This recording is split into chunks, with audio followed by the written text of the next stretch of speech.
اچھا، عرض یہ کرنی تھی آغا صاحب کہ ایک دفعہ پہلے بھی آپ کے ساتھ نشست ہوئی ہے اور اس میں ہم نے آپ کے سے کچھ مرجعیت کے حوالے سے سوالات کیے تھے. جی آج سر میں خالصتاً تقلید کے حوالے سے دو چار سوالات آپ سے کرنا چاہتا ہوں. جی سر اگر جی آپ کی اجازت ہوگی تو میرے 3 سوالات ہیں. تینوں سوالات اکٹھے آپ کی خدمت میں پیش کر دوں یا ایک ایک کر کے پیش کروں، جیسے آپ حکم آپ کریں گے. جیسے آپ کی مرضی، جیسے آپ کی مرضی ڈاکٹر صاحب. اچھا، پہلا سوال میرا یہ ہے کہ ایک حدیث ہے جو ہم پڑھتے ہیں، احتجاج تبرسی میں بھی یہ حدیث ہے اور ہر مجتہد کی توضیح المسائل میں بھی مل جاتی ہے، جس میں امام حسن عسکری علیہ السلام نے فرمایا ہے کہ فقہا میں سے ایسے افراد جن میں یہ کوالٹیز ہوں ان کی تقلید کرو. ان کی تقلید کی طرف ہمیں ایڈوائز کیا گیا ہے کہ ان کی تقلید کرو. یہ امام حسن عسکری علیہ السلام کی حدیث ہے جو احتجاج تبرسی میں ملتی ہے ہمیں. جی سر اگر یہ حدیث صحیح تو پھر اس حدیث کے ہوتے ہوئے آپ کی جتنے بھی دلائل ہیں ان دلائل کی پھر کوئی حیثیت باقی نہیں رہ جاتی، کیونکہ جی ہمارے لیے امام کا قول سب سے مطلب اول ہے. امام نے جو فرما دیا ہے ہم نے تو پھر اسی کی بات ماننی ہے. اور اگر یہ حدیث ضعیف ہے تو آپ مجھے بتا سکتے ہیں کہ اس حدیث میں کیا ضعف ہے، کیوں یہ حدیث ضعیف ہے، کس وجہ سے اس کو ہم ضعیف کہیں گے. اوکے اگر آپ اس کا جواب چاہتے ہیں تو دیکھیں، اس کا جواب تفصیل سے بھی دیا جا سکتا ہے. تو کیونکہ یہ حدیث بڑا اہم حدیث ہے، تو آپ کو تاکہ آپ کو اچھی طرح سے سنائی دے، آپ دوسرا تیسرا سوال بھی کر دیں تاکہ پھر میں آپ کو جانے دوں، تاکہ آپ اچھی طرح سے سن لیں تسلی سے، کیونکہ اس طرح آپ کے لیے سننا مشکل ہے. جی بسم اللہ کریں. دوسرا سوال کیا؟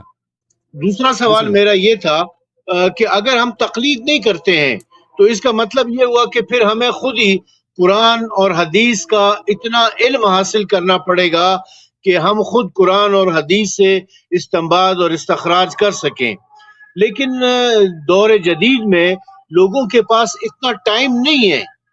لوگ دنیا داری میں مشغول ہیں، نوکری ہے، کاروبار ہے، دیگر دنیاوی تعلیم حاصل کر رہے ہیں. ہمارے پاس اتنا ٹائم نہیں، لوگوں کے پاس اتنا ٹائم نہیں کہ وہ قرآن اور حدیث کا اس حد تک مطالعہ کریں، اتنا ڈیپلی جائیں اور ایسے وہ علوم جو قرآن اور حدیث سے استنباط اور استخراج کرنے کے لیے ضروری ہیں ان سب کا علم حاصل کریں. تو ایسی صورت میں ہمارے پاس دوسرا کوئی راستہ نہیں ہے کہ یا تو ہم وہ سارے علوم حاصل کریں یا پھر ہم تقلید کر لیں، کیونکہ ہمیں سمپلی وہاں سے مسائل جو ہے نا وہ آسانی سے مل جاتے ہیں. جی سر. نمبر 3. اور تیسرا میرا سوال ذرا سخت ہے، مجھے امید ہے کہ آپ اس کو برا نہیں مانیں گے اس کے حوالے سے. وہ یہ ہے کہ چونکہ آپ امریکہ میں بیٹھے ہوئے ہیں اور امریکہ جو ہے وہ ایران کا مرجعیت کا اور تقلید کا مخالف ہے، کیونکہ وہ یہ جانتا ہے کہ اس نظام مرجعیت کی وجہ سے تشیع ایک مضبوط پوزیشن میں، مضبوط قوت میں. تو آپ امریکہ میں چونکہ بیٹھے ہوئے ہیں تو اس لیے آپ دانستہ یا غیر دانستہ طور پر امریکہ کے لیے استعمال ہو رہے ہیں اور امریکی مفادات کا تحفظ کرتے ہوئے مرجعیت کے خلاف اور تقلید کے خلاف بات کرتے ہیں. اوکے سمجھ گئے. ہم آپ کے تینوں سوالوں کے جواب دیتے ہیں. تھینک یو ڈاکٹر صاحب، بہت مہربانی آپ. تھینک یو سر، اللہ آپ کو عزت دے. اوکے ان کے پہلے سوال کا جواب یہ ہے میرے محترم ناظرین، جو حدیث تفسیر امام حسن عسکری علیہ الصلاۃ والسلام میں ہے. ایک تو دلالت اس کی کیا ہے، پھر دلالت کے ساتھ اس کی سند جماعت مجتہدین کے ساتھ کیا ہے. میرے نزدیک تو یہ حدیث صحیح ہے، جماعت مجتہدین کے نزدیک البتہ یہ حدیث ضعیف ہے. حدیث ضعیف ہے. اور آپ کی خدمت میں عرض کروں، کیونکہ جماعت مجتہدین خود کہتے ہیں، یہ بات اچھی طرح سے رکھیں کہ ایک عام شیعہ آدمی جو ہے وہ قرآن و سنت سے کوئی بھی فرعی مسئلہ استنباط نہیں کر سکتا. قرآن و سنت سے کوئی بھی فرعی مسئلہ استنباط نہیں کر سکتا، کیونکہ حدیث کی متن کو سمجھنے کے لیے اور حدیث کی صحت کو سمجھنے کے لیے ان دونوں کے لیے اجتہاد کی ضرورت ہے. اور مقلد جو شخص عام آدمی ہے وہ اجتہاد سے عاری ہے، اجتہاد سے اس کے ہاتھ خالی ہیں. نہ وہ کبھی کہہ سکتا ہے کہ حدیث صحیح ہے، اس کو وہ کیسے پتہ چلا کہ وہ اس کو حدیث صحیح ہے؟ وہ تو کسی اور کی تقلید کرے گا کہ وہ فلانے نے کہہ دیا کہ صحیح ہے تو صحیح ہے، فلانے نے کہہ دیا یہ غلط ہے تو غلط ہے، یا ضعیف ہے تو ضعیف ہے. یا اس کی متن بھی وہ نہیں سمجھ سکتا. اسی لیے تو وہ کہتے ہیں تقلید ضروری ہے، کیونکہ حدیث کی صحت اور حدیث کا جو دلالت ہے اس کو سمجھنے کے لیے تقلید کی ضرورت ہے، اجتہاد کی ضرورت ہے، اجتہاد کی ضرورت ہے. اور ہم بات ہو رہی عام آدمی کی، تو لذا اس حدیث سے عام آدمی کے لیے قیامت تک آپ تقلید ثابت نہیں کر سکتے. کیوں ثابت نہیں کر سکتے؟ کیونکہ فرض یہ ہے کہ آدمی عام آدمی ہے، اور عام آدمی کیونکہ وہ مجتہد نہیں ہے، لذا وہ نہ اس حدیث کے صحت کو حاصل کر سکتا ہے کہ حدیث صحیح ہے، اور نہ اس کے لیے یہ بات ثابت ہو سکتی ہے کہ یہ حدیث کہہ کیا رہا. یہ بات سمجھ آئی؟ تو یہ حدیث جماعت مجتہدین کا مبنا اتنا بے وقوفانہ، اتنا احمقانہ ہے کہ انہوں نے اپنے لیے یعنی اپنے لیے اجتہاد تقلید کو عوام کے لیے ثابت کرنے کے لیے قرآن و سنت سے ہمیشہ کے لیے اپنے دروازے بند کیے ہیں. پہلی بات یہ. دوسری بات، اب یہ باتیں سب بکواس ہے جماعت مجتہدین کے، ہم ان باتوں کو نہیں مانتے، اور آپ یہ بدیہی باتیں ہیں کہ باتیں غلط ہیں. ہمارے نزدیک یہ حدیث صحیح ہے، مجتہدین کے نزدیک یہ حدیث غلط ہے. لیکن اس حدیث کا محتوا کیا ہے؟ اگر ہم کہہ دیں یہ حدیث کا محتوا کیا ہے، پہلے ہم اس کے محتوا پہ بات کر رہے ہیں، پھر آپ کو بتائیں گے کہ مجتہدین تقریباً سب بالاجماع تقریباً کہتے ہیں حدیث ضعیف ہے. اچھا، تقریباً بالاجماع، اور جو اہم مجتہدین موجودہ دور کے. حدیث کا متن یہ نہیں کہہ رہا میرے محترم ناظرین. اب میں نے اس کے متعلق، اس حدیث کے متعلق تقریر کی ہے اسی سیریز میں، جو تقلید والی سیریز ہے، اگر آپ اس میں دیکھ لیں آپ کو اچھی طرح سے پتہ چل جائے گا اس حدیث کا محتوا کیا. ملاحظہ فرمائیے، یہ کتاب ہے کتاب تفسیر امام حسن عسکری علیہ الصلوۃ والسلام، چھاپ مدرسۃ الامام المہدی علیہ السلام. یہاں پر ملاحظہ فرمائیے، آپ کی خدمت میں صفحہ نمبر 298 میں یہ حدیث شروع ہوتی ہے. صفحہ نمبر 298 میں قول اللہ عز و جل، اللہ تعالیٰ کا ایک فرمان ہے سورہ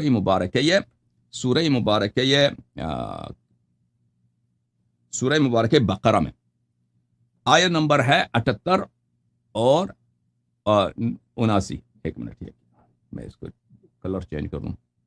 آیا یہ کہہ رہی ہے بھائی، وَمِنْهُمْ أُمِّيُّونَ، یہود و نصارہ میں سے کچھ ایسے لوگ ہیں جو ان پڑھ ہیں.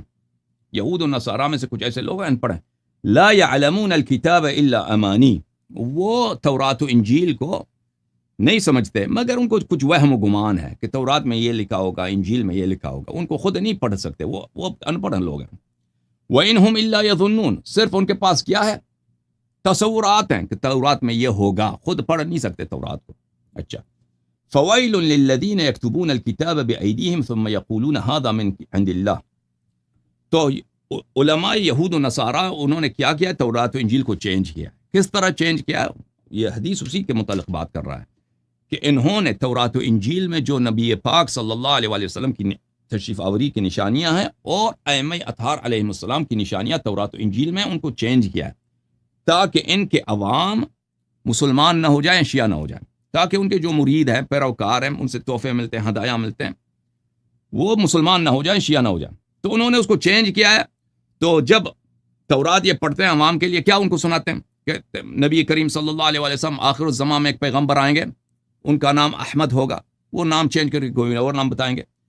قد مثلا درمیانہ ہوگا، قد لکھ دیں گے، ادھر سے پڑھ لیں گے تورات سے کہ قد ان کا بڑا لمبا ہوگا. سب جھوٹی باتیں. وہ مثلا اس شہر میں آئیں گے، وہ کسی اور شہر کا نام لیں گے، ٹھیک ہے نا، تاکہ وہ عوام کو یقین ہو جائے کہ یہ پیغمبر وہ پیغمبر نہیں ہے، اور امیر المؤمنین علیہ الصلوۃ والسلام اس پیغمبر کے وصی نہیں ہے جن کی بشارت کس نے دی ہے؟ موسیٰ علیہ السلام نے دی، انبیاء سلف نے دیا. اچھا، یہ کس لیے کرتے ہیں اس کام کو؟ لیشتروا بہ ثمنا قلیلا، تاکہ دنیا میں ان کو کوئی منفعت ہو، ان یہود و نصارہ کے علماء کو دنیائی منفعت ہو.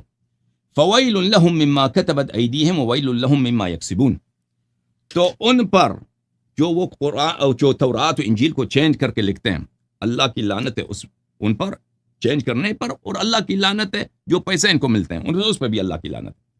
اس حدیث کی شرح میں، اس حدیث کی تفسیر میں امام حسن عسکری علیہ الصلوۃ والسلام نے فرمایا، دیکھیں یہاں پر آپ کو میں کیوں یہ حدیث جو ہے نا ایک لمبی حدیث ہے. وَأَمَّا مَنْ كَانَ مِنَ الْفُقَهَاءِ صَائِنًا لِلنَّفْسِ حَافِظًا لِدِينِ مُخَالِفًا لِهَوَى مُطِيعًا لِأَمْرِ مَوْلَاهُ فَلِلْعَوَامِ أَن يُقَلِّدُوهُ.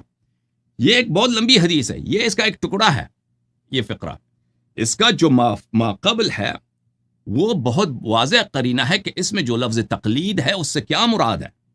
اس حدیث شریف میں جو لفظ تقلید ہے اس سے کیا مراد ہے. دیکھیں یہاں پہ بات ہو رہی ہے تلاوت تورات، تلاوت انجیل کی. یعنی تورات کس کا کلام ہے؟ تورات کلام ہے موسیٰ علیہ السلام کا ہے. انجیل کس کا کلام ہے؟ عیسیٰ علیہ السلام اور انبیاء سلف جو گزرے ہیں ان کی کلام کو عوام تک سنانے کی بات ہو رہی. یہاں پر اسی فعل کو جو عوام اپنے علماء سے سنتے ہیں، یہود اپنے علماء سے کیا سنتے ہیں؟ وہ تورات پڑھ کے سناتے ہیں، انجیل پڑھ کے سناتے ہیں. اسی کو تقلید کہا گیا ہے. تقلید اچھی طرح سے جان لیں کہ اس حدیث میں جو لفظ تقلید آیا ہے اس کا مطلب یہ نہیں ہے علماء کے آراء، علماء کے فتاوا کو سننا، اس کو قبول کرنا، اس کو عمل کرنا. جو تقلید مصطلح ہمارے دور میں ہے، جو ہمارے دور میں تقلید مصطلح ہے، جس کو ہم تقلید کہتے ہیں، وہ کس چیز کا نام ہے؟ ایک عالم اپنی رائے کا اظہار کرتا ہے، وہ قرآن نہیں پڑھتا آپ کو، وہ آپ کو سنت نہیں سناتا، وہ اپنی رائے کا، اپنے فتوے کا اظہار کرتا، آپ کو فتویٰ سناتا ہے. یہ اس کا فتویٰ، یہ اس کا جو رائے ہے، آپ اس کو سنتے ہیں، اس کو اخذ کرتے ہیں، اس پہ عمل کرتے ہیں، اس کا نام تقلید ہے. اس حدیث شریف میں اچھی طرح سے یاد رکھو تقلید اس معنوں میں نہیں آیا. تقلید کن معنوں میں آیا ہے؟ اخذ روایت کے معنوں میں آیا کہ یعنی علماء یہود تورات پڑھتے ہیں، عوام یہود تورات اپنے علماء سے سنتے ہیں اور اس کو اخذ کرتے ہیں اور اس کو قبول کرتے ہیں. اس کو تقلید کہا گیا ہے. اخذ روایت کو تقلید کہا گیا ہے. سمجھ میں آ رہی بات آپ کو؟ یہ تقلید مصطلح کی بات نہیں ہو رہی ہے. اسی طرح تو اس لیے وہاں پر جب کہا گیا وَأَمَّا مَنْ كَانَ مِنَ الْفُقَهَاءِ صَائِنًا لِنَفْسِهِ، وہ مجتہد کی بات نہیں ہو رہی ہے، وہ روات احادیث کی بات ہو رہی ہے کہ کس راوی حدیث سے ہم حدیث اخذ کریں. راوی حدیث اگر دنیا دار ہے، جھوٹا ہے، فراڈی ہے، فرمایا کہ اس سے اخذ نہ کرو. کس راوی حدیث سے اخذ کرو؟ اس راوی حدیث سے حدیث اخذ کرو، اس راوی حدیث سے حدیث اخذ کرو جس میں یہ صفات ہیں جو امام علیہ السلام نے بتائے. وہ ابھی میں آپ کو بتا دوں. اچھا دیکھو،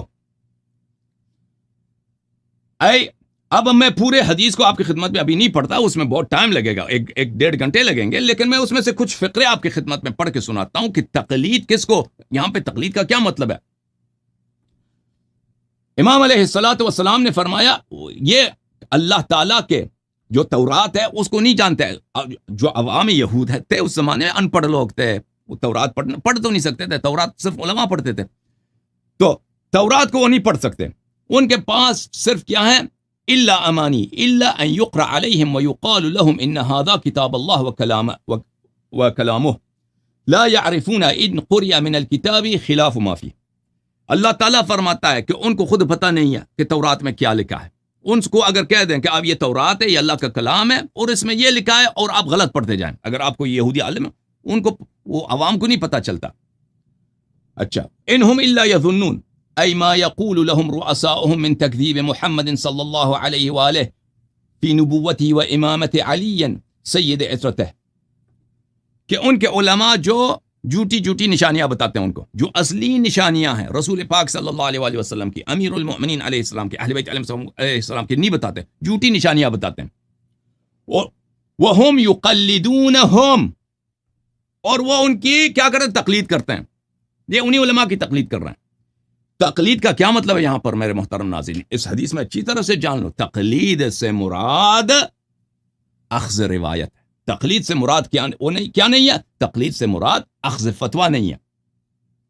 مع انہ محرم علیہم تقلیدہم، حالانکہ ان پر حرام ہے کہ ان علماء کی تقلید کرے. کیوں حرام ہے؟ پھر امام علیہ السلام بتاتے ہیں کہ عوام کو پتہ تھا کہ یہ علماء دنیا دار ہیں، یہ علماء گنہگار ہیں، یہ علماء فاسق ہیں، یہ علماء مثلا پیسے وہ اپنے ان کے جو ڈونیشن ہوتا ہے اس سے پیسے چراتے ہیں، اپنے اقربا کو پیسے دیتے ہیں، وہ جو غریب لوگ ہیں ان کو محروم رکھتے ہیں. تو عوام کو جب پتہ ہے کہ یہ فراڈی ہیں، یہ فاسق ہیں، تو ان کی تقلید ان پر حرام ہے. یہ تقلید کس کی بات ہو رہی ہے؟ حدیث کو اچھی طرح سے پڑھ لیں. وہ تقلید اس تقلید کی بات نہیں ہو رہی ہے جو تقلید آج کل اس معنوں میں استعمال ہوتا ہے. ایک اور یہ اخذ روایت کی بات ہو رہی ہے. اچھا، میں آپ کی خدمت میں عرض کروں یہاں پر کہ جماعت مجتہدین کے ایک بہت بڑے عالم گزرے ہیں، ان کا نام ہے شیخ مرتضی الانصاری رحمۃ اللہ علیہ. ان کو کہتے ہیں مجتہدین حضرات شیخ اعظم کہتے ہیں. یہ سیستانی وستانی ان کے سامنے جو ہے نا، ان کے ایک انگلی کے برابر بھی نہیں، ایک ناخن کے برابر بھی نہیں. شیخ مرتضی انصاری 200 سال پہلے گزرے، بہت بڑے مجتہد گزرے. یہ ان کی کتاب ہے التقلید، تقلید للشیخ العظم استاد الفقهاء والمجتہدین الشیخ المرتضی الانصاری، جلد نمبر 1. یہ کتاب چھپی ہے ایران میں سنہ 1415 ہجری قمری میں. اچھا، یہاں پر ملاحظہ فرمائیے صفحہ نمبر 41، فإن المراد بالتقليد في ذلك نذير قوله فللعوام أن يقلدوه مع أنه في مقام تجويز أخذ الخبر والحكاية عن العلماء. یہ فرماتے ہیں کہ للعوام ان يقلدوه میں تقلید کا کیا مطلب ہے؟ المراد من التقلید، مراد تقلید میں سے تجویز و اخذ الخبر، کہ اخذ الخبر، خبر بولتے ہیں حدیث کو، کہ حدیث کس سے ہمیں اجازت ہے کہ ہمیں اس سے حدیث قبول کریں، کیسے عالموں کو اس سے حدیث ہمیں لینی چاہیے، یہ اس کی بات ہو رہی ہے. وَأَمَّا مَنْ كَانَ مِنَ الْفُقَهَاءِ صَانِعًا لِنَفْسِهِ فَلِلْعَوَامِ أَن يُقَلِّدُوا، عوام اس کی تقلید کریں. عوام اس کی تقلید کریں کیا؟ ایسے عالم سے حدیث اخذ کریں. وَالْحِكَايَةُ عَنِ الْعُلَمَاءِ، اخذ الخبر والحکایہ عن العلماء، ائمہ طاہرین علیہم الصلاۃ والسلام کے اخبار، علماء سے مراد ائمہ اطہار علیہم السلام، ان سے جو اخذ کیا جاتا ہے، ان سے ان کے جو فرامین ہیں. ایک اور بھی آپ کو قول دکھاؤں، یہ کتاب ہے نہایت الدرایہ فی شرح الکفایہ، تألیف الشیخ محمد حسین الاصفہانی. شیخ محمد حسین اصفہانی آیت اللہ خوئی کے استاد تھے، آخوند صاحب کفایہ کے شاگرد تھے، اور اپنے زمانے کے مراجع میں سے تھے، اور ان کی آراء نہایت دقیق ہوتے ہیں. اور یہ آپ کی خدمت میں نے بار بار عرض کیا ہے کہ ان افراد میں سے ہیں کہ اگر مراج کوئی مرجع درس خارج دیتا ہے تو ان کے لیے بڑی عزت کی بات ہوتی ہے، بڑی احترام کی بات ہوتی ہے کہ اگر وہ اپنے درس خارج میں شیخ محمد حسین اصفہانی رحمۃ اللہ علیہ، جن کو کمپانی کے لقب سے بہت مشہور ہیں حوزے میں، اگر ان کو، کیونکہ ان کے والد صاحب کسی برٹش کمپنی میں ملازم تھے، ان کی وفات بھی زیادہ پرانا نہیں ہے، کوئی 80 سال پہلے گزرے ہیں، یہ انگریزوں کے زمانے میں کسی کمپنی میں کام کیا، ملازمت کی، تو ان کو کمپانی کہتے ہیں. تو یہ بیچارے تو یہ بہت بڑے مجتہد گزرے ہیں، کوئی صاحب کے استاد تھے. تو مجتہدین کے دروس خارج میں ان کی عزت کی بات ہے کہ ان کا کوئی قول وہ سمجھ سکیں اور نقل کر سکیں. یہ ان کی کتاب نہایت الدرایہ فی شرح الکفایہ المجلد الثالث. یہاں پہ ملاحظہ فرمائیے صفحہ نمبر 467 میں فرماتے ہیں کہ ائمہ طاہرین علیہم الصلاۃ والسلام کے زمانے میں فتویٰ کس طرح سے ہوتا تھا. فتویٰ كانت في الصدر الأول ان الافتاء كان في صدر الأول بنقل الخبر. فتویٰ جو ہے نقل حدیث کے ذریعے ہوتا تھا، پرانے علماء اپنے آراء ظاہر نہیں کرتے تھے. اچھا، ومنه تعرف ما في الاستدلال بقوله عليه السلام في العوام ان يقلدوا. جب آپ کو یہ پتا چلا کہ ائمہ اطہار علیہم السلام کے زمانے میں فقہ تو تھی نہیں، ائمہ اطہار کے علیہم السلام کے زمانے میں فتویٰ نقل حدیث فتویٰ ہوتا تھا، نقل حدیث. تو اب اگر یہ پتا چلا فللعوام ان يقلدوا بھی پتا چل جائے گا. واما من كان من الفقهاء صانعا لنفسه فللعوام ان يقلدوا. جب فتویٰ تو اس سے کیا مراد بن جاتا ہے؟ ہاں، وہ خود فرماتے ہیں فإن قبول الأخبار من غير دليل على المخبر به يصدق عليه التقليد عرفا كما يدل عليه مورد هذا الخبر فراجع. کہتے ہیں کسی کی حدیث کو قبول کر لینا، ایک عالم پہ آپ بھروسہ کرتے ہیں، ٹھیک ہے نا، وہ آپ کو حدیث آپ کو سنا لیتا ہے، جیسے امام علیہ السلام نے فرمایا اس کی 4 نشانیاں. عالم ایسا ہونا چاہیے صائنا لنفسه، وہ خود حرام سے بچتا ہے اپنے آپ، وہ آتش جہنم سے اپنے آپ کو بچاتا ہے. حافظا لدینہ، دیندار آدمی ہے. مخالفا لہوا، ہوائے نفس کا مخالف ہے، زاہد آدمی ہے. مطیعا لامر مولا، بالکل اہل بیت علیہ السلام کا تابع پیروکار ہے. اگر ایسے عالم آپ کو ملے تو اس کے حدیث کو آپ قبول کر لو، اس سے حدیث سیکھ لو. وہ جو کہہ دے یہ حدیث ہے تو تم اس پہ شک نہ کرو، لیا کرو اس کی حدیث کو. سمجھ میں آئی نا بات آپ کو؟ کہ یہ فرماتے ہیں اسی کو تقلید کہا گیا ہے. فإن قبول اخبار الغیر من غیر دلیل علی المخبر میں یصدق علیہ التقلید، یصدق علیہ التقلید، کہ اگر کوئی آپ کو حدیث سناتا ہے، ٹھیک ہے نا، اور آپ نے خود اس حدیث کی صحت کا احراز نہیں کیا کہ آپ خود تحقیق کرو یہ حدیث صحیح ہے یا نہیں، عالم پہ آپ نے بھروسہ کیا، اسی کو تقلید کہا گیا. اچھا، مزید آپ کی خدمت میں یہ کتاب ہے بدایت الوصول فی شرح کفایت الاصول، تألیف آیت اللہ الشیخ محمد طاہر آل شیخ راضی. یہ بھی جو ہے نا خوئی صاحب کے ہم دور تھے، یہ بھی نائینی اور محمد حسین اصفہانی ان لوگوں کے شاگرد تھے، یہ غازیہ عراقی کے شاگردوں میں سے تھے. سنہ 1980 کے قریب ان کی وفات ہے. بہت بڑے عالم تھے نجف اشرف میں. اچھا، خوئی صاحب کے اقران میں سے یہ کتاب جلد ہے نمبر 9 بدایت الوصول فی شرح کفایت الوصول. یہاں پر صفحہ نمبر 337 میں فرماتے ہیں بلی ومورد روایات التقلید ہی نقل الروایہ. تقلید کی جو روایت ہے، اور تو ایک روایت ہی نہیں تقلید کی، صرف ایک ہی روایت ہے فللعوام ان یقلدوا. اس کا کیا ہے محل ورود، کیا ہے اس کا، اس سے مقصود کیا ہے؟ نقل روایت ہے، اس سے نقل روایت ہے. فللعوام لأن يقلدوا والتأمل في الحديث بطوله يظهر منه أن مورده أيضا نقل الرواية. وإن المراد من قوله عليه السلام أن يقلدوه هو أن يرجعوا إليه في مقام النقل ويأخذوا بنقله. اگر آپ تأمل کریں اس عبارت میں فللعوام أن يقلدوا، اس حدیث میں تأمل کریں پوری حدیث پر، اس سے ثابت ہو جاتا ہے کہ اس حدیث کا مورد، اس حدیث کا محل ورود کیا ہے؟ نقل روایت ہے، نہ نقل فتویٰ اور بیان فتویٰ. جب یہ پتہ چلا میرے محترم ناظرین آپ کو کہ پہلے تو بات تو یہ حدیث کے متن میں جو قرینہ ہے، واضح قرینہ ہے کہ یہود عوام کی بات ہو رہی، وہ حدیث بہت لمبی ہے، 2.5 صفحوں کی حدیث ہے، اس میں سب یہودیوں کی بات اور بنی اسرائیل اور نصارہ کی بات ہو رہی ہے کہ یہ لوگ اپنے علماء کے غلط روایات کو قبول کرتے تھے، اسی کو تقلید کہا گیا. ٹھیک ہے نا؟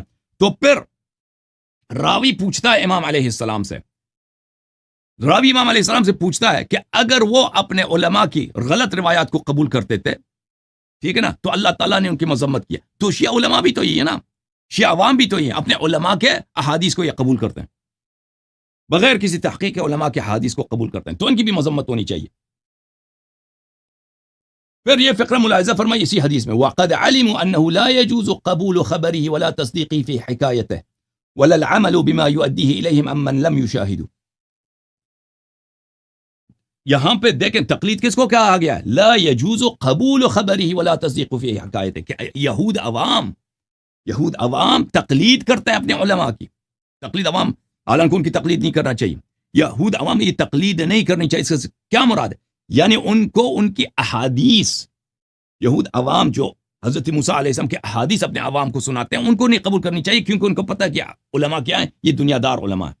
اچھا، جب یہ پتہ چلا فَأَمَّا مَنْ كَانَ مِنَ الْفُقَهَاءِ صَائِلًا لِنَفْسِهِ حَافِظًا لِدِينِهِ مُخَالِفًا لِهَوَاهِ مُطِيعًا لِأَمْرِ مَوْلَاهِ فَلِلْعَوَامِ أَن يُقَلِّدُوا.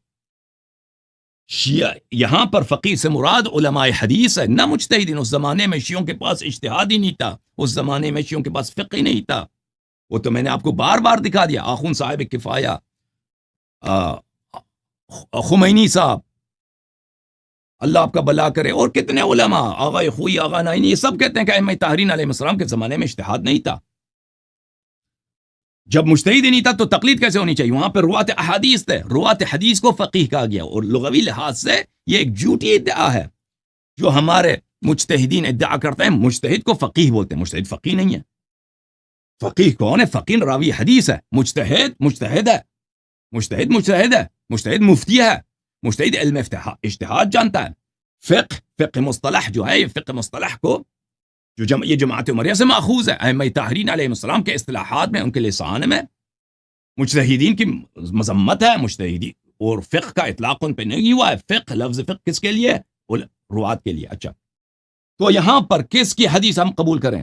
وہ روات احادیث جو دیندار ہیں، اپنے آپ کو جہنم سے بچاتے ہیں، حافظاً لدین ہے، اپنے دین کے حافظ ہیں، مخالفاً لہوا، ہوائے نفس کے مخالف ہیں، مطیعاً لامر مولا، اہل بیت علیہ السلام کے فرامین کے وہ اتباع کرتے ہیں. فللعوام ان یقلدوا. شیعہ عوام کو ان سے حدیث اخذ کرنا چاہیے. یہ پتہ چلا نا آپ کو؟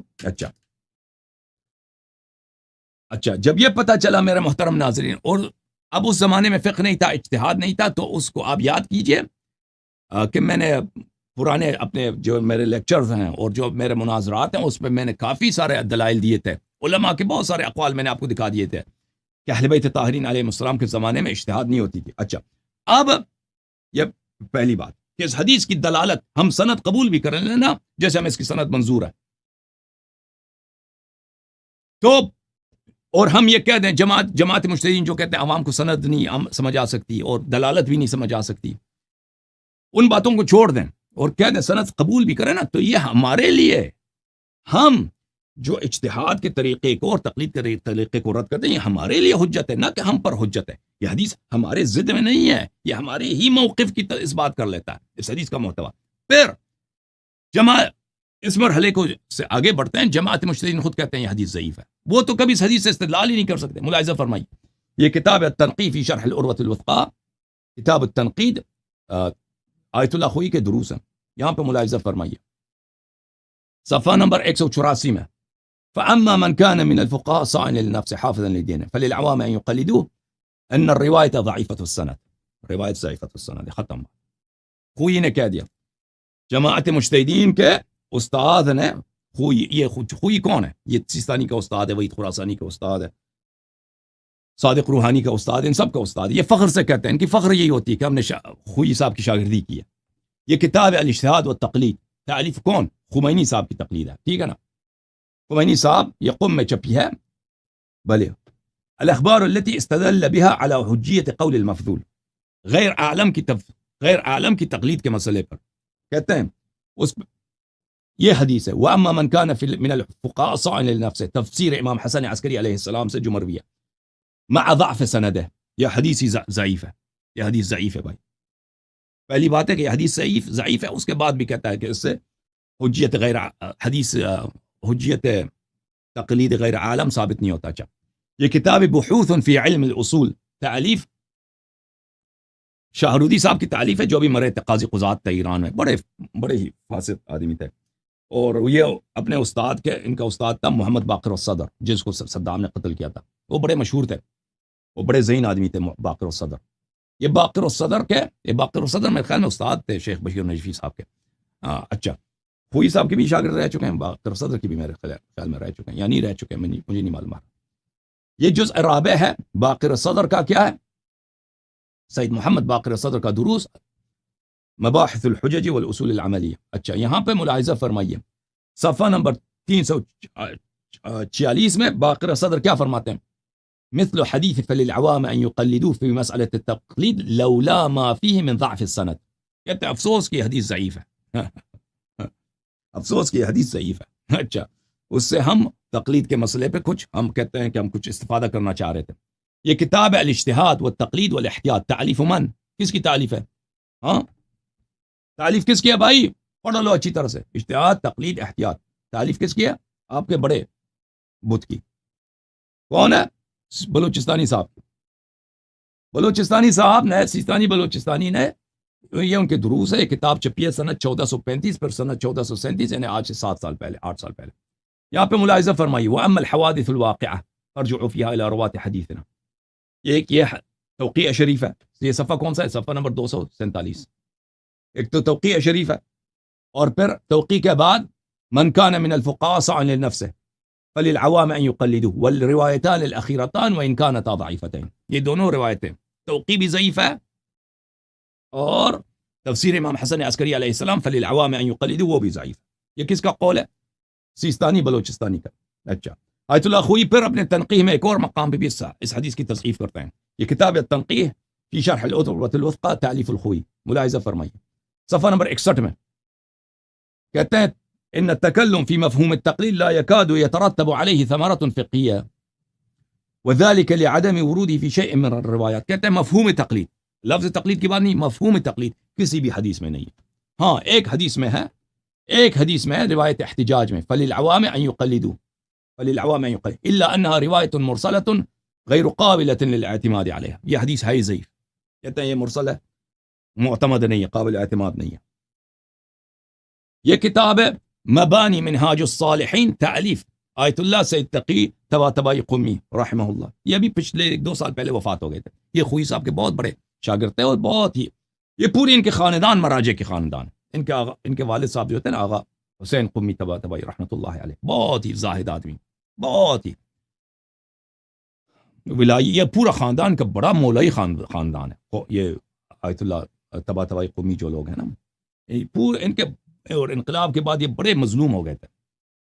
انقلاب سے پہلے ان کے خاندان نے بڑے احسان کیے تھے خمینی صاحب پر، اور انقلاب کے بعد خمینی اور پھر خامنئی صاحب نے ان کو جو دبایا تھا، بری طرح سے ان پہ ظلم، بہت سارے ظلم کیے تھے. اب وہ کہانی لمبی ہے ان کی. یہ مبانی منہاج الصالحین جز نمبر 1 کتاب چھپی ہے قم میں سنت 2005 میں. ملاحظہ فرمائیے صفحہ نمبر 22 میں وہ یہی کہتے ہیں کہ پہلے یہی تو کہتے ہیں کہ تقلید کسی حدیث میں نہیں ہے، پھر کہتے ہیں ہاں تقلید ایک حدیث میں ہے، روایت احتجاج میں جو امام حسن عسکری علیہ السلام کی تفسیر سے لے کے آئے ہیں. واما من كان من الفقهاء وهذا الحديث ضعيف سندا بالارسال، یہ حدیث مرسل ہے اور سند کے لحاظ سے ضعیف ہے. ٹھیک ہے نا. اور بھائی کتنے مجتہدین اس کو تضعیف کریں تو ضعیف. خوئی، خمینی، سیستانی، یہی تو آپ کے بڑے بت ہیں. یہ کتاب ہے انوار الاصول، مکارم شیرازی صاحب کی، انوار الاصول جز نمبر 3. اچھا یہاں ملاحظہ فرمائیے صفحہ نمبر 591 میں، والعمدہ فی المقام والذی یسهل الخط ان تکلم فی مفہوم التقلید لا يترتب علیہ ثمرة فقہیہ وذلك لأنه أمر حادث في مصطلح الفقهاء لم يرد في آية ولا رواية ولا معقد إجماع. کہتے ہیں تقلید پہ کوئی فقہی ثمرہ تو مترتب ہی نہیں ہوتا، یہ تو حادث ایک، وذلك لأمر حادث، یہ ایک نیا اصطلاح ہے جو مجتہدین نے بنایا، نہ کسی آیہ میں ہے، نہ کسی روایہ میں ہے، اور نہ کسی اجماع ہے. الا فی مرسلۃ الاحتجاج عن العسکری علیہ السلام، صرف امام حسن عسکری علیہ السلام نے سے جو طبرسی نے اپنے کتاب احتجاج میں نقل کیا. فاما من كان من الفقهاء صان لنفسه فللعوام ان يقلدوا لكنها مضاعفا الى ضعفها من ناحيه السند. کیا کریں کہ حدیث ہے ضعیف، ختم بات، ضعیف. ٹھیک ہے نا. اور بھائی ضعیف ہے کہ نہیں ہے؟ ضعیف ہے. تو پھر میرے محترم ناظرین، پہلی بات دلالت کے لحاظ سے حدیث پوری طرح تو پڑھنا. حدیث میں اخذ روایت کو تقلید کہا گیا، تقلید کہا گیا. حدیث صحیح ہے لیکن اس کا متن کا تعلق ہی نہیں اجتہاد سے اور مفتی کے قول قبول کرنے سے. اس کا متن کس کو کہہ رہا ہے؟ حدیث کے قبول کرنے کے، کہ کس شخص سے ہم حدیث قبول کریں. شیعہ عوام ہے بھائی، ان کو حدیث کا تو پتہ نہیں ہے، ہر ایک تو تحقیق نہیں کر سکتا. تو پھر کس سے حدیث لے لیں؟ حدیث ان عالم سے لے لو جن میں یہ 4 صفات ہو: صائلا لنفسہ، حافظا لدین، مخالف لہوا، مطیعا لامر مولا. وہ اگر ایسا عالم آپ کو سنائے تو پھر وہ کہہ دے یہ حدیث ہے، اس سے حدیث قبول کرو، اس سے حدیث مان لو، اور پھر اس پہ بلا جھجک اس کی بات کو مان لو، کیونکہ تم خود بات اسی کی ہو رہی ہے کہ عوام خود کتاب نہیں پڑھ سکتے نا. اچھا امام علیہ السلام نے طریقہ بتا دیا. اور پھر یہ اگر متن جو ہے اس حدیث کا متن، اور پھر اس کے متن کا اس حدیث کے متن کا یہی مطلب ہے، اخذ روایت مطلب ہے، اور اخذ فتویٰ معنی نہیں ہو سکتا. اس کی دلیل کیا ہے؟ ائمہ طاہرین علیہ السلام کے زمانے میں اجتہاد تھی ہی نہیں. میں نے آپ کو کتنا دفعہ دکھایا، مثلا ملاحظہ فرمائیے کتاب کفایت الاصول آخوند خراسانی صاحب کی، صفحہ نمبر 299. لیس حال الرواة فی الصدر الاول فیما نقلوا فی نقل ما تحملوا من النبی والامام علیہم السلام من الاحکام الى الانام الا كحال نقلت الفتاوى الى العوام. صدر اول میں ائمہ طاہرین علیہم السلام میں کے زمانے میں جو لوگ عوام تک احکام پہنچاتے تھے وہ مجتہد نہیں تھے، جیسے ابھی ہمارے زمانے میں فتاوی نقل کرتے ہیں. مولوی لوگ فتاوی نقل کرتے ہیں نا، وہ خود مجتہد نہیں ہے، وہ کہتے ہیں سیستانی نے یہ کہا، سیستانی بلوچستانی نے یہ کہا، خامنئی نے یہ کہا، شیرازی نے یہ کہا، تو وہ آپ کو فتاوی سناتے ہیں. اس زمانے میں اسی طرح روات احادیث لوگوں کو ائمہ علیہ السلام کے اقوال سناتے تھے. تو اس زمانے میں اجتہاد تھی نہیں، یہ تو بات واضح ہے. تو کیسے وہ مراد ہو سکتا ہے؟ فللعوام ان یقلدوا سے مراد مجتہد کے فتوے کے قبول ہونے کی بات ہو. اچھا پھر انہوں نے ان کے پہلے سوال کا جواب ہم نے دے دیا. اگر آپ کو یہ جواب سمجھ آئی ہے نا، تو پھر یہ جواب ہمیشہ کے لیے اس حدیث سے جماعت مجتہدین آپ کے پر استدلال نہیں کر سکتے. اور اس کو میں نے اس پہ تقریر کی 2 گھنٹے کی، آپ میرے ادھر دیکھ لیں. میں یہ جو سیریز ہے تقلید، اس پہ میں نے بہت بات کی اس حدیث پر، اس سے زیادہ میں نے تفصیل سے بات کی. پھر انہوں نے کہا، ڈاکٹر صاحب نے پوچھا اگر ہم تقلید نہ کریں تو خود عوام تو ہمارے پاس ٹائم نہیں ہے، اتنا ایسا مصروف دور ہے، خود ہم کتاب و سنت کے استدلال کے دلائل کو ہم کیسے سمجھ سکتے ہیں، اور اس سے ہم کیسے استنباط کر سکتے ہیں. تو یہ تو لازمی بات ہے کہ ہر شخص خود وہ کتاب تو نہیں پڑھ سکتا، روایت نہیں پڑھ سکتا، قرآن نہیں پڑھ سکتا کہ اس کے وضو کے احکام وغیرہ وغیرہ، طلاق وغیرہ کے احکام اس میں کیا لکھے ہیں. بات یہ ہے کہ علماء کا کام ہے. علماء موجودہ دور میں دیکھیں آپ کو کیا سناتے ہیں. علماء موجودہ دور میں، کیونکہ اکثر عوام، وہ خود بھی ہمارے جو اکثر عوام ہیں وہ ابھی بھی وہ توضیح المسائل نہیں پڑھ سکتے، یا عروۃ الوثقیٰ نہیں پڑھ سکتے، یا شرائع الاسلام نہیں پڑھ سکتے. اور میں آپ کو ایک بات بتاؤں، یہ جو احادیث اہل بیت علیہ السلام ہے یہ علماء کے فتووں سے زیادہ آسان ہے. لیکن بہرحال ابھی ہمارے زمانے میں لوگ کتاب توضیح المسائل کتنے لوگ پڑھ سکتے ہیں؟ بہت کم لوگ پڑھ سکتے ہیں، ٹھیک ہے نا؟ تو وہ توضیح المسائل اصلی زبان میں تو ہے نہیں. اصلی زبان توضیح المسائل کی کس میں ہے؟ عربی زبان میں. پھر اس کو ترجمہ کیا فارسی میں، پھر فارسی سے ترجمہ کیا اردو میں.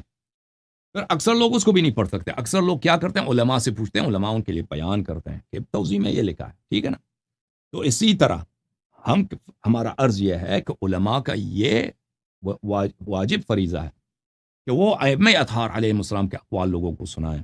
عوام پہ ضروری نہیں ہے، عوام کر ہی نہیں سکتے کہ وہ جا کے حدیث کی تحقیق کریں اور حدیث جو ہے حدیث کی کتاب لائبریری بنا دیں اس میں کیا لکھا ہے. نہیں کر سکتے.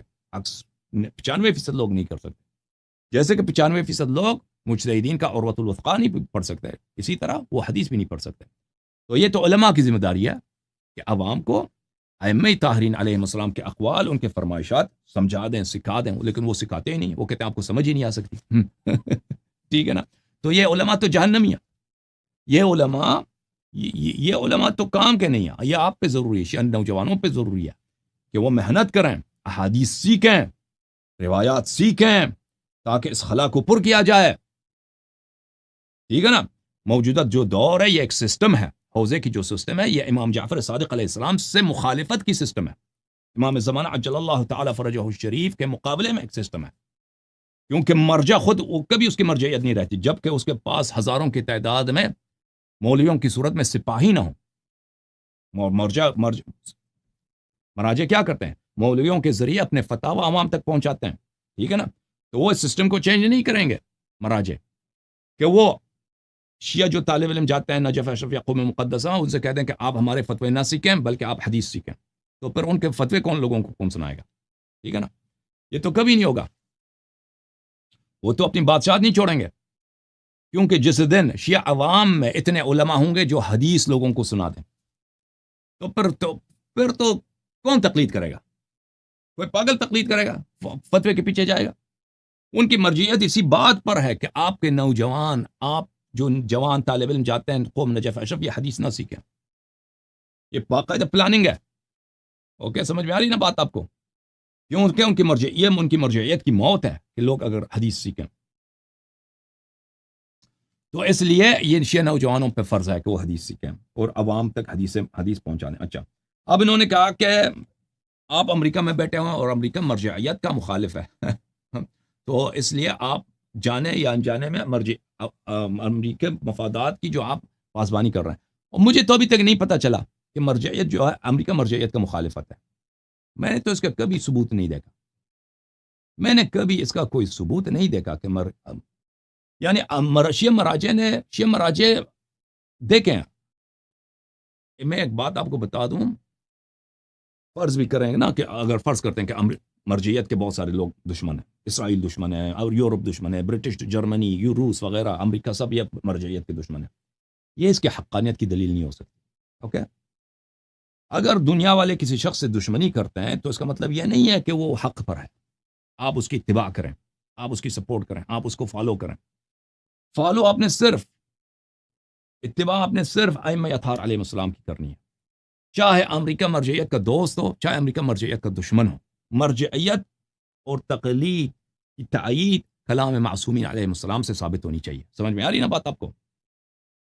یہ حق و باطل کا معیار نہیں ہے کہ ہم دیکھیں کہ بھائی امریکہ کس سے دشمنی کر رہا وہ حق پہ ہوگا. یہ بہت ہی بکواس ہے. اوکے، پہلی بات یہ ہے کہ اگر یہ بات حق بھی ہو نا، یہ مقدمہ کہ امریکہ اور یورپ وغیرہ شرق و غرب مرجعیت کے مخالف ہیں یہ بات اگر صحیح بھی ہو نا تو یہ اس سے مرجعیت ثابت نہیں ہوتی، تقلید ثابت نہیں ہوتی. بھائی کب کس نے کہا کہ یہ شرعی دلیل ہے؟ اور سوچ لو کچھ تم لوگوں، یہ شرعی دلیل نہیں ہے. شرعی دلیل کیا ہے؟ قرآن ہے، سنت ہے، اہل بیت علیہ السلام کے احکام ہے. تو ہمیں مرجعیت جو ہے وہاں سے ثابت کرنا ہوگا. ہمیں یہ کام نہیں ہے کہ امریکہ کے کس سے دوستی ہے یا نہیں ہے. یہ پہلی بات. پھر میرے محترم ناظرین، اگر شیعوں کا کوئی دشمن ہے، شیعوں کا کوئی جیسے وہابی ہیں ہمارے دشمن ہے، ٹھیک ہے نا، یا آپ کہتے ہیں امریکہ شیعوں کا دشمن ہے. میں نہیں سمجھتا امریکہ شیعوں کا دشمن ہے. میں ایمانداری سے کہہ رہا ہوں، نہیں ہے کہ میں امریکی مفادات، مجھے اس بات کے کوئی شواہد نظر نہیں آ رہے. امریکہ اپنے مفادات چاہتا ہے. اگر اس کی مفادات کے راہ پہ کوئی رکاوٹ بننا، وہ چاہے شیعہ ہو چاہے وہابی، کوئی بھی ہو، تو لازمی بات ہے وہ اس سے دشمنی کرے گا. کوئی دنیا کے سب ملک ایسے ہوتے ہیں. اب شیعہ جو ہے نا دشمنی کرتے ہیں چائنا سے, تو لازمی بات ہے چائنا بھی ہمارے خلاف ہو جائے گا. اگر شیعہ کسی سے پنگا نہ لیں تو کوئی آپ سے پنگا لینے کے لیے بیکار نہیں ہے, فضول اس کے پاس ٹائم نہیں ہے. لیکن اب فرض کرتے ہیں امریکہ شیعہ کا دشمن ہے, وہاں بھی تو ہمارے دشمن ہے, اس میں تو شک نہیں. ناصبی ہمارے دشمن ہے, ٹھیک ہے نا. دیکھیں شیعہ قوم کے لیے مرجعیت سے بدتر قیادت متصور ہی نہیں ہے, اور ہمارے دشمنوں کے لیے ہمارے مراجع سے بہتر شیعوں کی قیادت متصور ہی نہیں. یعنی بالکل نالائق قیادت, ایک ایسی قیادت جو بالکل نالائق, فیل ایبسولوٹلی فیل. اس کو نہ کچھ بھی نہیں اس کے پاس, نہ پروگرام ہے, نہ کوئی مستقبل کے لیے کوئی راہ عمل ہے, کوئی خاکہ ہے, کچھ بھی نہیں ہے.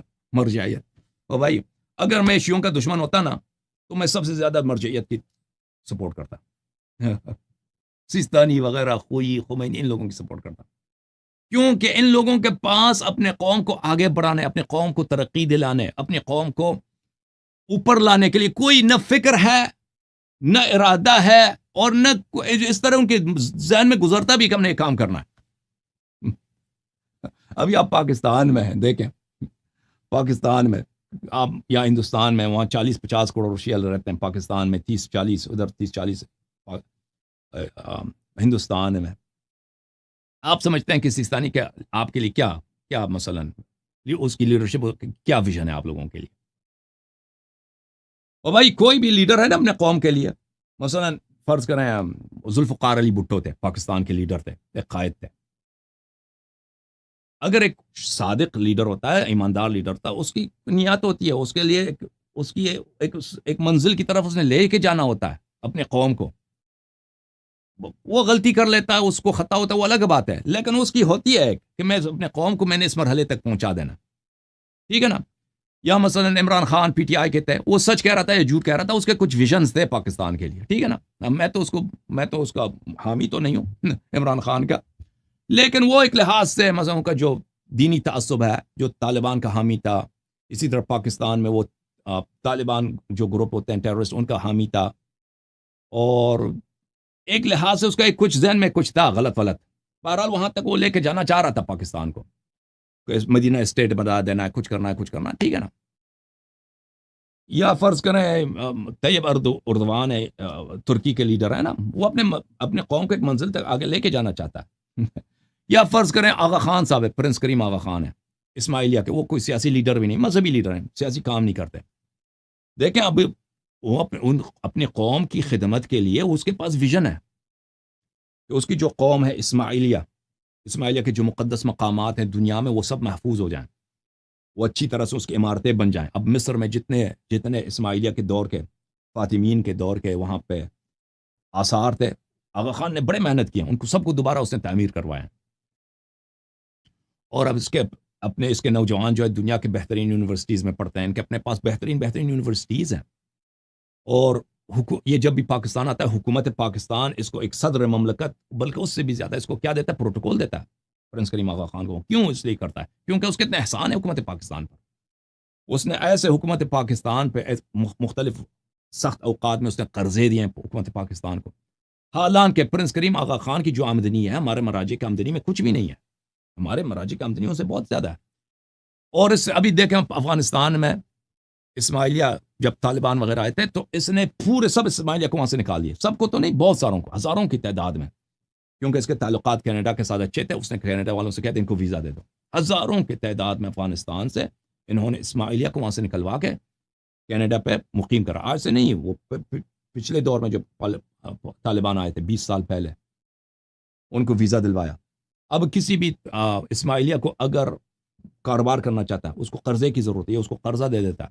بھئی اس کا ایک ویژن ہے اپنی قوم کے لیے کہ میرا قوم جو ہے ترقی کر لے, تعلیم میں, ٹیکنالوجی میں, اور فائنانس میں, اور سیاسی طور پر یہ محفوظ ہوں, کوئی ان کو قتل نہ کرے. آپ کے لیڈر کے کیا مراجع